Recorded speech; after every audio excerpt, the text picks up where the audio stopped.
Meaning of husbandry. Husbandry. Husbandry. Husbandry. Husbandry.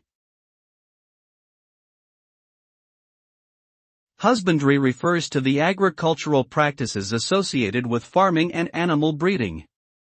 It encompasses a wide range of activities, including soil management, crop production, and animal care.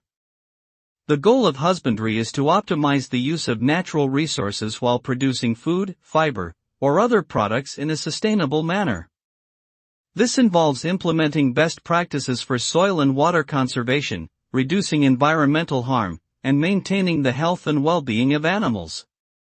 Effective husbandry is crucial for ensuring the long-term viability of agriculture, as well as promoting economic and social development in rural communities.